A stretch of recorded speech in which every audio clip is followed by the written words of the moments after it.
This is Paul Kelly for Fair Bet Insights. I'm delighted to be joined by none other than the hitman, Ricky Hatton. Ricky, first and foremost, how are you keeping? I'm sorry you broke up then, sorry. How are you keeping? I'm doing good, yeah. I just off my exhibition bout with Barrera a few weeks ago and been straight back in the gym, keeping my weight off. A lifestyle change. It's been a lifestyle change for me, to be honest with you. I getting a little bit older now and need to be looking after myself weight-wise a little bit better. So it's been a good thing from top to bottom. What was that like then to be back in the ring at the Manchester Arena again? It must have been some buzz. It was brilliant, to be honest with you. I was shocked at the crowd, one at the size of the crowd and the atmosphere and everything, because obviously the cost of living now is very, very expensive for people, isn't it? And Christmas is coming up, but for the atmosphere that was generated and the crowd that turned up was really, really touching, to be honest with you. And to do it with someone like Marco Antonio Barrera was a dream come true. I mean, I've been a friend of Marco's for a number of years now, but to actually, and we all know how good Marco Antonio Barrera was, but I mean, to get to find out firsthand just how good he actually was an absolute dream, yeah. Is that something then going forward? You mentioned there that you want to stay in shape and keep training. You've already back in the gym. Do you see yourself doing more things like that and moving forward? I mean, if an offer came, I would certainly look at it because it's what it did for my own personal well-being. To have a goal and a target, something to strive for again. Because I mean, even though we get older, you know what I mean? We still need stuff to get out of bed for in the morning, don't we? You know what I mean? Something to set your target on. And it was brilliant. So I'll always look at it because I mean, there was nothing negative to come out of it. I mean, it got postponed. It should have actually been July 2nd first, and then it got postponed to November the 12th.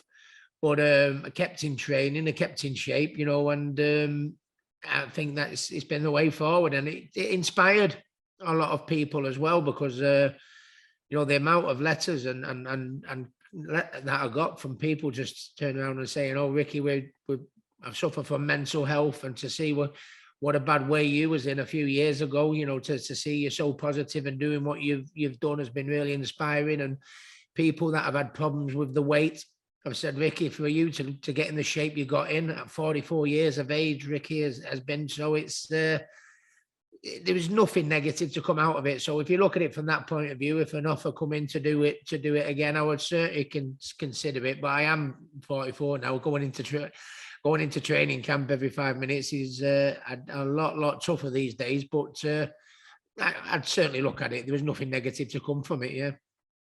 Obviously, you said there, Barrera, he's a legend in his own right. Of a lot of people as well, and say obviously Ricky Hatton, you're a legend too. So, is there room for a potential? There's something like for retired boxers. Do you think something like a Legends League would be feasible moving forward? I think that something like that would be a good idea. I don't know, to be honest with you. I mean, I'm all for these exhibitions. I think as boxing fans, the one thing we worry about as boxing fans is your heroes giving it one last go. And they end up getting knocked out and hurt. Like Muhammad Ali was the one that comes to mind. It was heartbreaking, wasn't it, to see him get beat by Larry Holmes and Trevor Berbick and that, But these exhibitions, I think, is different, because in the sense that, there's an understanding between the person that you're doing the exhibition with, you know what I mean? It's shorter rounds, less rounds, bigger gloves. And there's a little bit of an understanding between the two, so you can showcase your talent and your skills for one last time for the fans, without seeing your heroes get hurt or beat up or anything like that. So I'm all for these exhibitions. I mean, don't get me wrong, I know my best days are behind me. You know what I mean? There's no way I'm going back to 12 threes and 8-ounce gloves again. Yeah. But having said that, though, these exhibitions, you can see your heroes, showcase, like I said, showcase the skills one last time without the risk of seeing them get knocked out, which is always, I think, the main worry as a boxing fan, isn't it? Yeah, definitely. 100% agree. I think it's a good idea. Looking at the divisions you kind of campaigned in the prime in your career, looking at super lightweight and welterweight, I just kind of want to ask you about the scene at the minute. So obviously in Britain, we've got a really strong super lightweight scene. You know, there's the likes of Jack Catterall and Josh Taylor. They're fighting again in a few weeks. Then, you know, we've obviously got the ones coming through below that, the likes of Dalton Smith and Adam Azine. So it's definitely a good division domestically. It always has been a good division, hasn't it? And I'm delighted that Jack Catterall and Josh Taylor are getting it on again. And I think not just, you know, for Jack to get the opportunity, he deserves the opportunity because, I mean, no disrespect to Josh. I've met Josh several times and I thought he lost that fight, as most people do.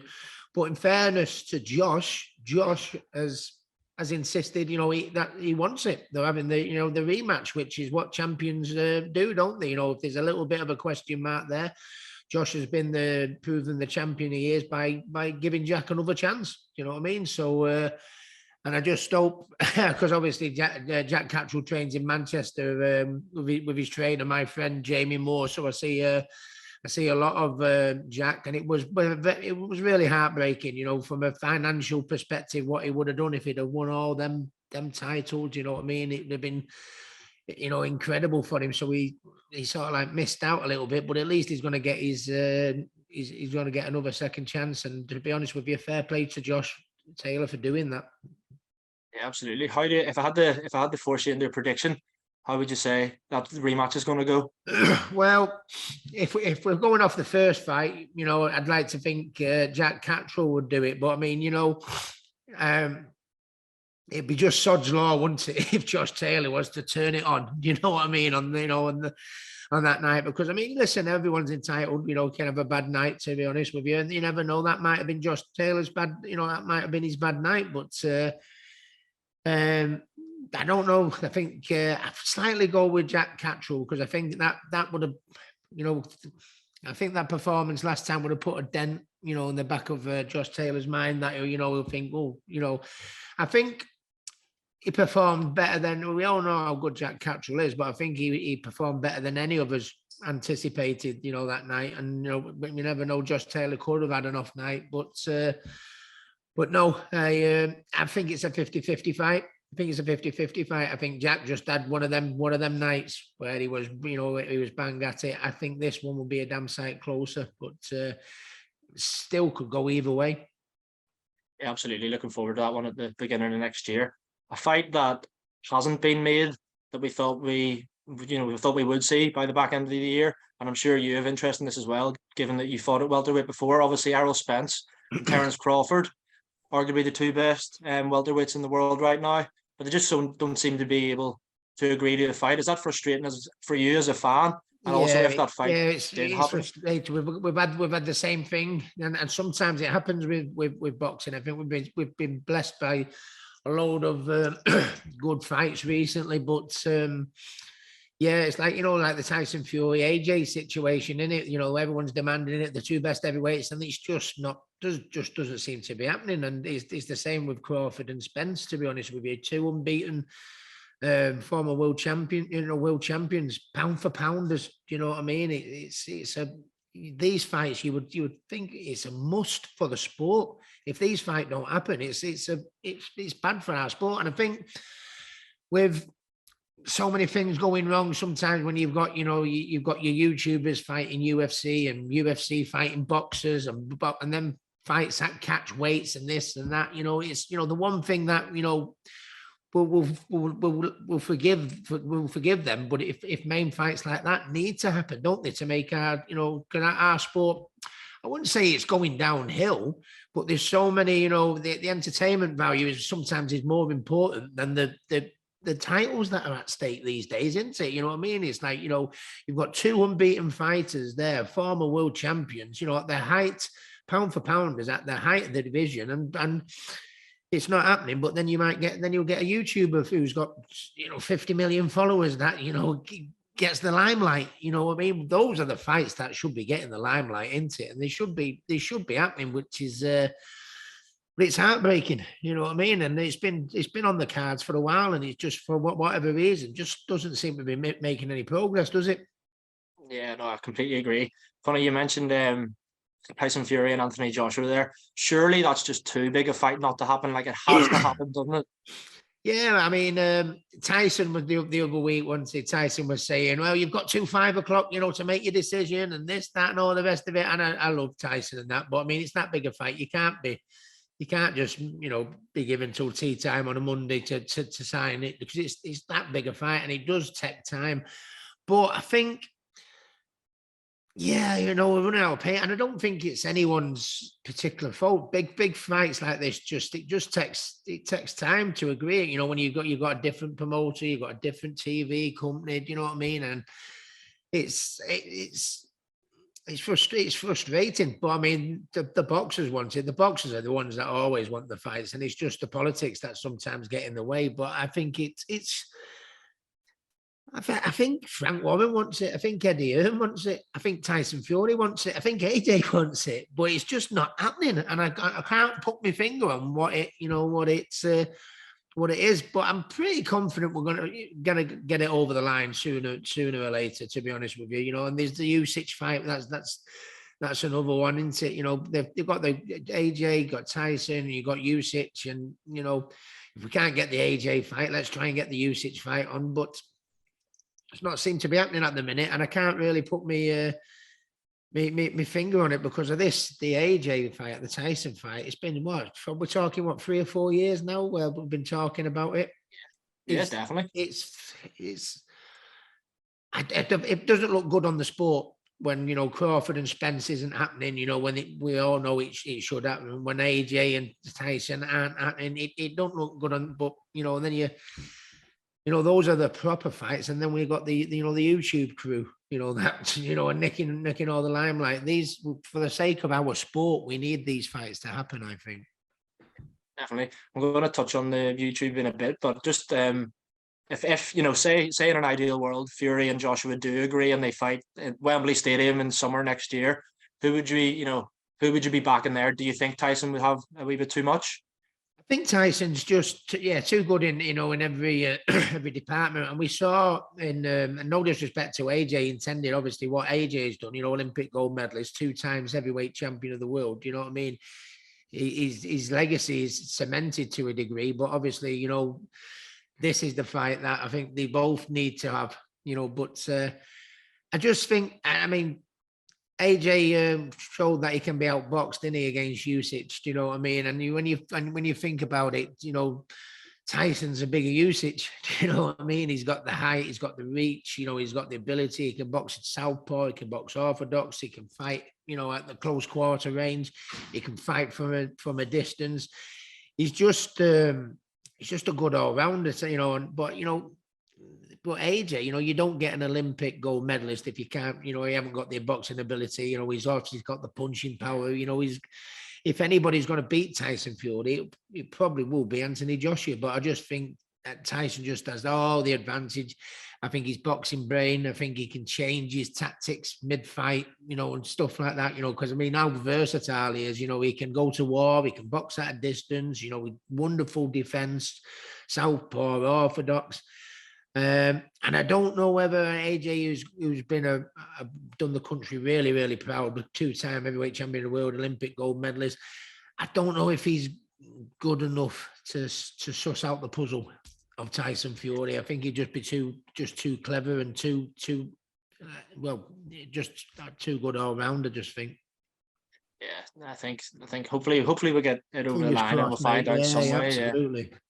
On the topic of Tyson Fury, obviously he's fighting this weekend. It's kind of crept up. I think it's crept up quite quickly. He's fighting Derek Chisora for the 3rd time.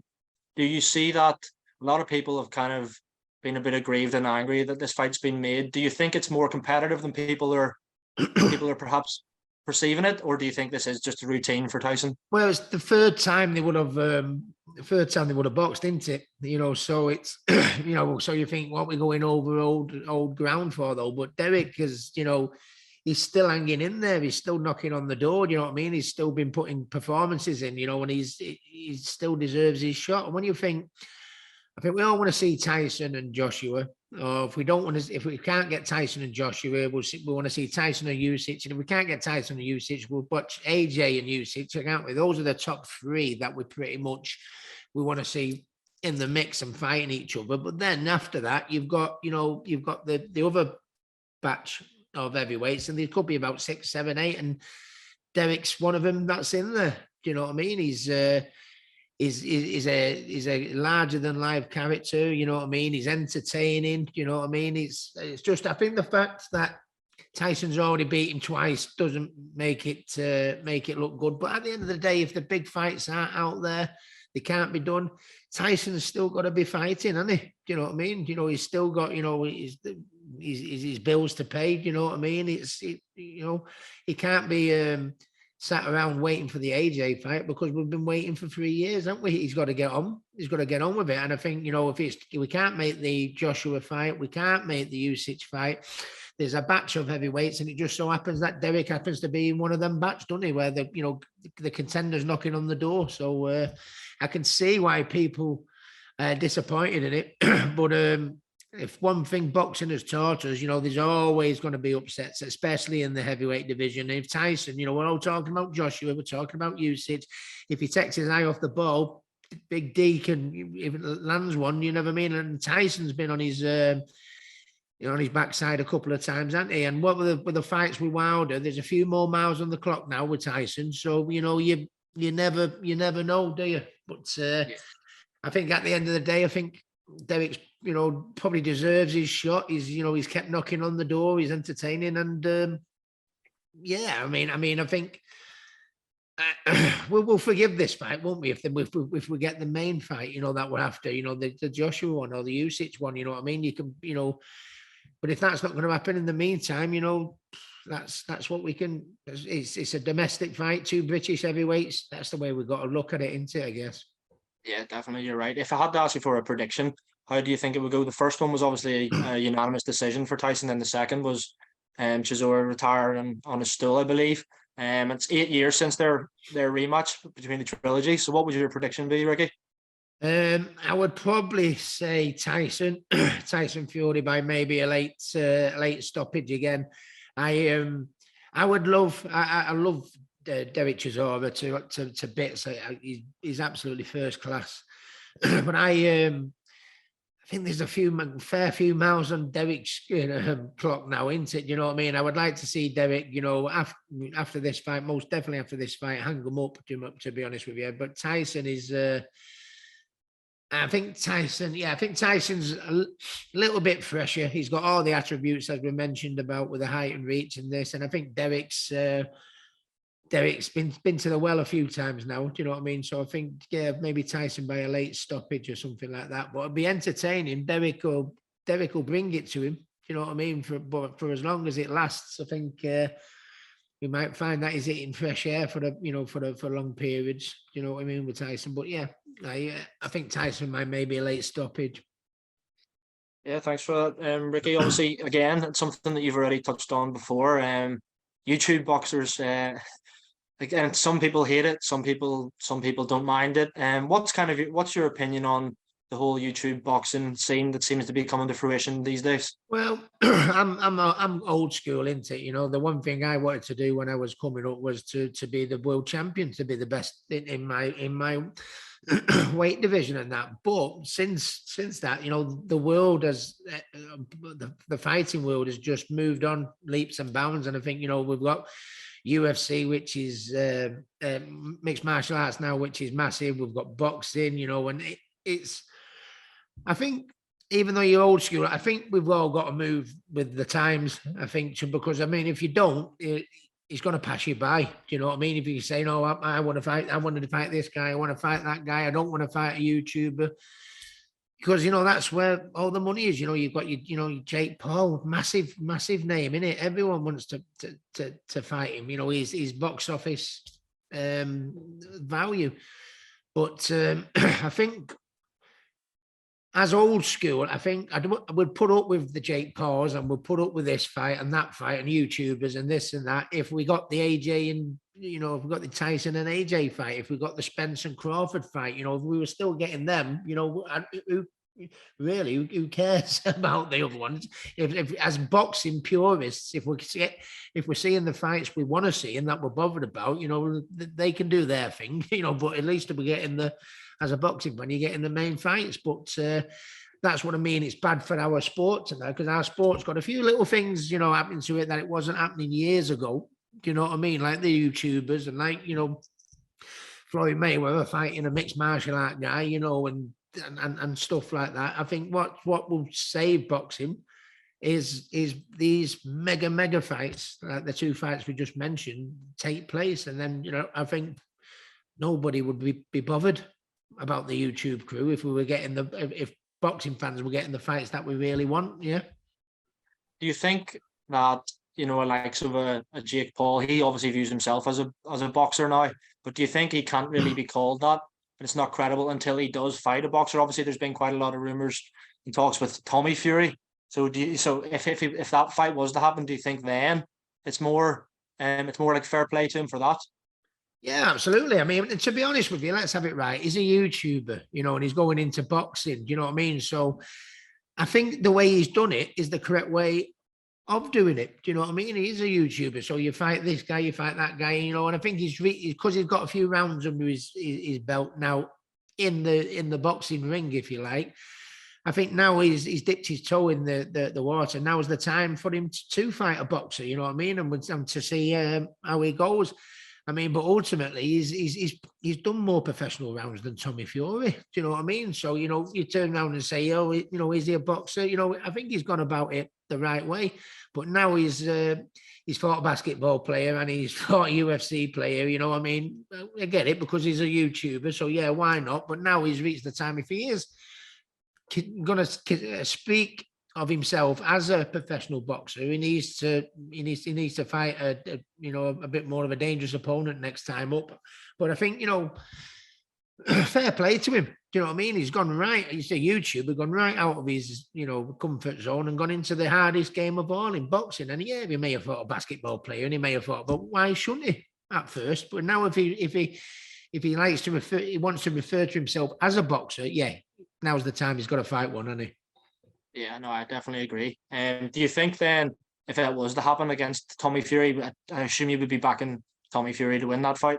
You would like to think so, yeah. I think, but I think, like we're saying, that Jake Paul is only my advice to Tommy as a friend of the family, and I used to train Tommy, when he first started in his career, and obviously, when he does fight Jake Paul, I'll be firmly, in Tommy's corner. But if that is going to happen, we're talking about, Jake Paul needs to fight a boxer. I think Tommy needs more rounds.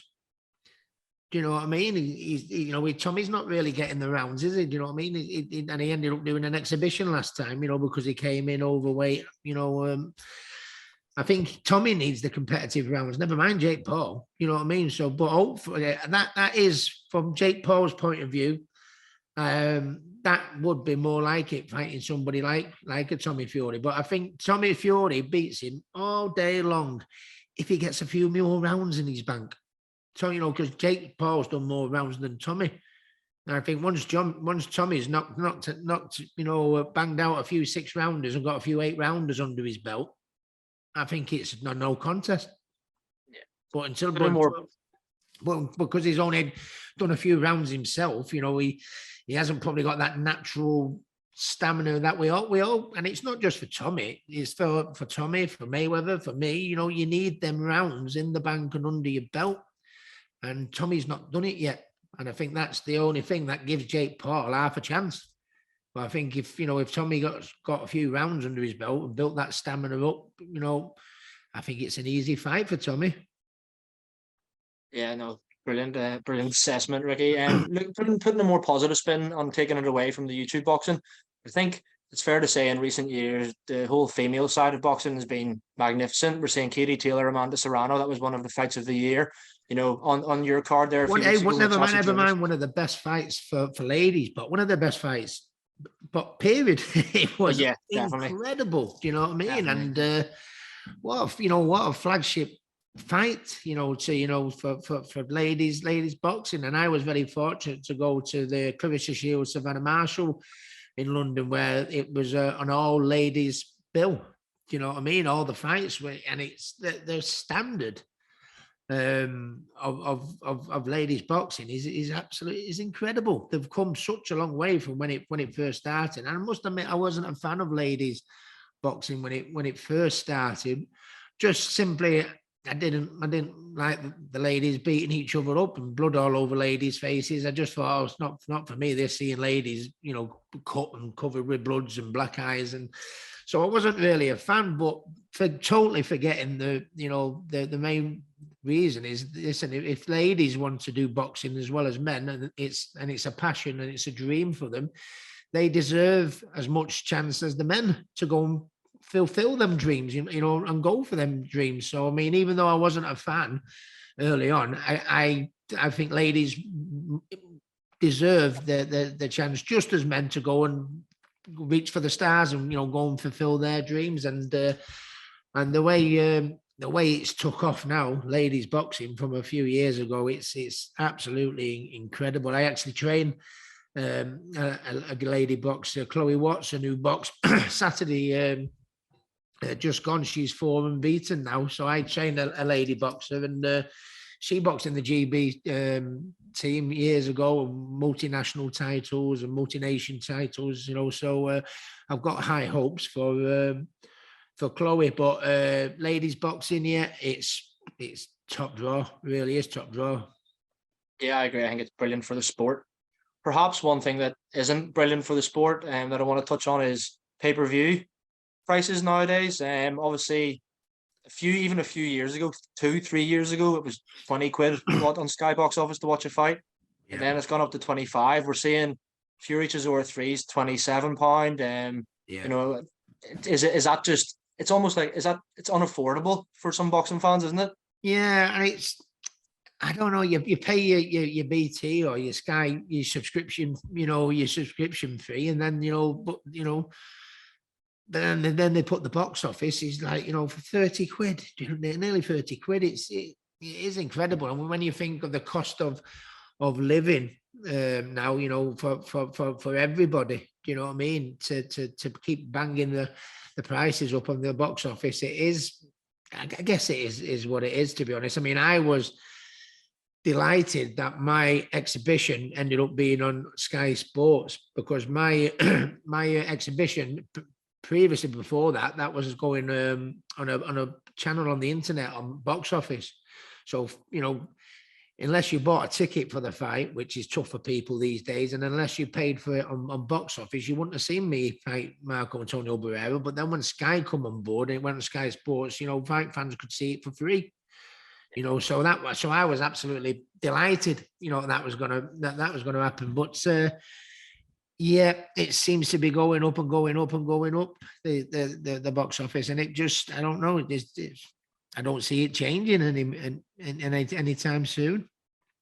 Yeah. Do you think though it gets to a point that it has to change because it'll be simply just too much for boxing fans to fork out for? Well, I mean, the promoters and the television companies aren't daft. I mean, if they keep putting it up, and the figures are crap, then then they're going to go, hang on a minute, then they've got to look into it as a TV company and go, listen, it's all right, it's great, we can charge 30 quid for a thing, but there's no point in charging 30 quid if you're not getting the viewers. You know what I mean? So, I mean, if they don't get the viewers, then they might have to start knocking it down. Do you know what I mean? It's, I mean, you think to yourself, wow, we'd rather get 1 million viewers that are paying 20 quid than 150,000 that are paying 30. Do you know what I mean? It's, so the TV company will have to look into that, and it's basically, and all it boils down to is numbers, doesn't it? You know what I mean? If they keep putting the price up, because obviously the figures must be good,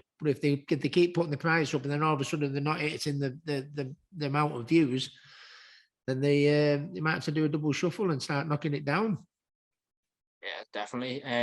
Again, another kind of topic I quickly want to ask you about was the whole Chris Eubank Jr. Conor Benn saga, obviously continuing on the legacy of their fathers. Everyone was looking forward to that fight, and then at the last minute it fell off due to obviously Conor Benn supposedly failing the drugs test. What's your opinion on that whole situation and how that kind of all played out? Well, it was disappointing. It was disappointing, disappointing for Connor. Connor turned around and said that he was as shocked as anyone when the results come through, and you got to take him as his word with that. And I don't know, I'm not sure where the situation presently is with Connor, whether he's contesting it or whether he's not, or he's not, or anything. But I think I think boxing needs to be a little bit sterner, doesn't it? I think the thing is for fight fans is the confusion, and I think we're all still confused about what's going on. You know, has he been banned? Has he been? You know, I think in other sports it's black and white, isn't it? You fail a test, you get that. And I think in our sport, everyone's still scratching our head about where we're stood on the situation. But I felt sorry for. I mean, I know Connor says he was as shocked as anyone find it in his system. Then I feel sorry for him, because obviously his reputation's at at stake. You know what I mean? And if he's generally not took anything out of it, it's a shame. But I felt sorry for Chris Eubank. He worked so well. He had to get all that extra weight off, because it was made at a catch weight in order, so the fight could happen.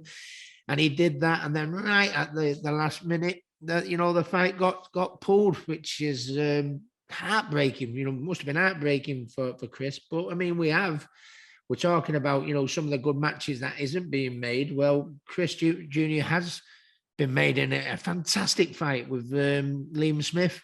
That's just recently been made. That's a great fight. That is honestly, that is two British fighters at world level, in the prime, that have been, Liam's been there, done it, got the t-shirt, he's fought Canelo, he's been a world champion.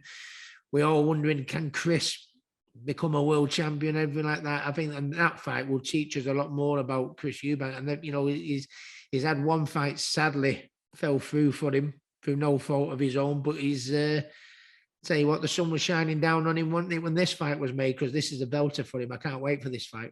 It's a really good fight.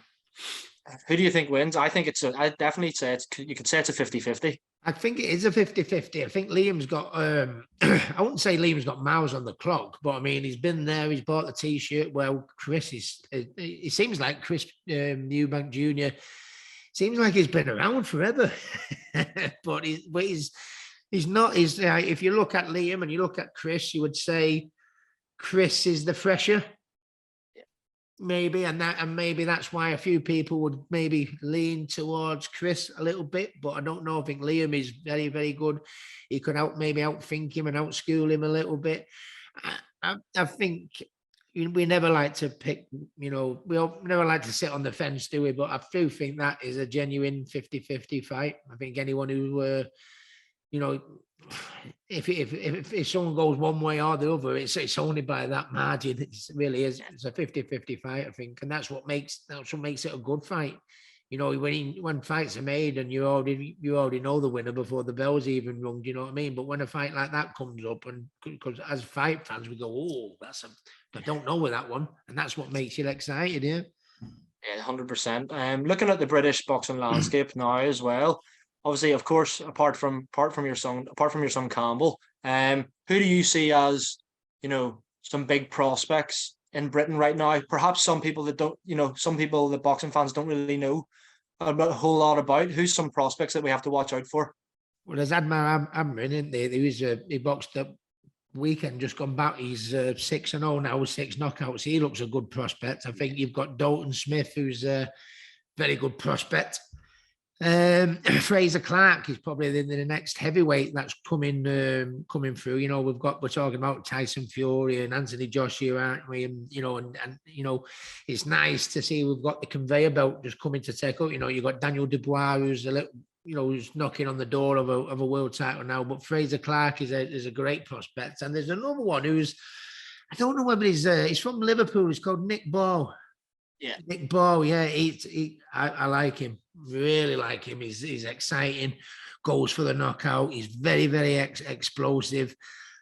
Nice kid. He's been down at my gym sparring. Actually, he was a nice kid. But I think and for every second he's in there, he's going for the knockout. He's very explosive. He's great to watch. I think he's going to be a really, really good prospect. Really good prospect. I think he's knocking on the door now of a title shot of sorts. But I mean, I think we'd still class him as a prospect. I think he could be the next one. Yeah. Yeah, definitely him at featherweight. Obviously, you've still got domestically the likes of Lee Wood and Josh Warrington, so we could see him fighting them next year. He's not far off that. I mean, we're talking about him as a prospect, but he's he's nearly there. Do you know what I mean? But I mean, there's some great fights for him, domestic fights to be had. Yeah, for him, because his style, he's got great style. Yeah, definitely. Another quickly, I just wanted to ask you about the heavyweight division. So forgetting about Tyson Fury and Anthony Joshua, who have obviously been Britain's most recent heavyweight world champions, is there anyone else that you can see now that it could be the next heavyweight world champion from Britain? Obviously, Dubois has the regular WBA belt. Could Dylan White win one? Do you think Fraser Clark could go on to win one? I think Fraser Clark's got the capabilities. He's got the pedigree, and to come up, and he's a little bit, he's only had 4 fights at the minute, so there's a few boxes he's got to tick, just like we all had to tick, when we're coming through. He's going to have to prove his heart, his chin, his stamina, his boxing brain, you know what I mean? But I think Fraser Clark has got a fantastic chance. I think Joe Joyce deserves his shot now. Do you know what I mean? I think Joe Joyce I think he beats Usyk. I think he's just got the style, and he just to swarm him, with the height and the reach, and I think he's got a good chance of beating Usyk. It's needless to say, Daniel Dubois with his punching power, has got, a great chance. But yeah, I think it's nice that we've got. We talked about Tyson Fury, Alexander Usyk. We've got the for British fighters. Sorry, Tyson Fury and Anthony Joshua. We've got the conveyor belt coming up. To take their place at world level. So I think Joe Joyce can be a world champion. I think Daniel Dubois is capable of being a world champion. Fraser Clark's capable of becoming a world champion. Just needs to be given time. But no, it's exciting times, because I mean, for years, America had all the champions, all the belts. They had everyone, didn't they? But now Great Britain seems to be making a good stand on the world stage. When you think AJ, Tyson Fury, Joe Joyce, Daniel Dubois, do you know what I mean? It's great to see. Yeah, absolutely. Going back to yourself, Ricky, just before we finish up here, I wanted to ask you again. Obviously, you said that if the offer is right and everything, you would consider another exhibition perhaps next year whenever it comes. Floyd Mayweather's obviously doing them himself, not against fellow boxers. He's doing them more against YouTubers and MMA fighters. Surely a fight with Mayweather and an exhibition with Mayweather, you'd bite his hand off for that. You'd love that. Well, I'd most definitely look at it. I mean, one thing that I did find hard was going into a training camp again at 44 years of age, the stress and strain on your body. So it is very, very tough. But I mean, at the end of the day, it doesn't matter how old we get, we're not dead. We still got to give ourselves, goals to strive for, targets to set in our lives. And for Floyd Mayweather, who's arguably the greatest of all time, to share the ring with Floyd again would be a dream. I'd most definitely look at it. But I've got to weigh it all up. Floyd's he's been doing a few fights still, but he said he wouldn't mind doing an exhibition. I think, so I'd definitely look at it. And because I mean, anything like that, to do it against Marco Antonio Barrera, who's a legend, who's a big name, to do it against Floyd Mayweather, who's a legend, a big name, you know what I mean? I won't be asked about fighting a YouTuber. No, if I'm going to do an exhibition and I'm going to do a training camp, I want to do it with a Marco Antonio Barrera or the Miguel Cotto or the Floyd Mayweather or someone like that, because I'm getting something out of it. I'm very fortunate. I've looked after my money, so I don't need to do it for the money. It's something that has got to get my juices flowing. That's something that's got to make me go, whoa, wow, yeah, I'd love to share the ring with him again, or I'd love to see how good Marco Antonio Barrera is. You know what I mean? If they said, oh, would you like to fight, someone that I don't know? No, I don't know what's the point. Never heard of you, no. But if it's someone like a Floyd Mayweather, I'd certainly look at it, mate. Yeah, of course. But finally, Ricky, and really appreciate your time. I have to ask you: are England going to win the World Cup? Oh, we've been saying that for how many years now, haven't we? It seems weird watching the World Cup, doesn't it? You know, halfway through the Premiership season, and it started, and it's over in Qatar, which you know that a lot of people haven't been too happy about it. But I mean, when you think Argentina got beat the other day, didn't they? And Germany got beat the other day. So you know, of course we've got a chance. You've got to be, you know, with the group of players we've got, the team we've got. You know what I mean? I think this World Cup is as wide open as it's been for a number of years. I mean, Brazil. Maybe I would put my money on Brazil, but I mean, at the end of the day, you know, the big teams have already been beat, you know, in the World Cup so far. So I think we've got a great chance. I really do. Yeah. Whether we do, I'm not. I'm not too sure. If you said where would I put me last pound, it obviously wouldn't be on England. But have we got a chance? I think yeah. I think we've got a great chance. Yeah.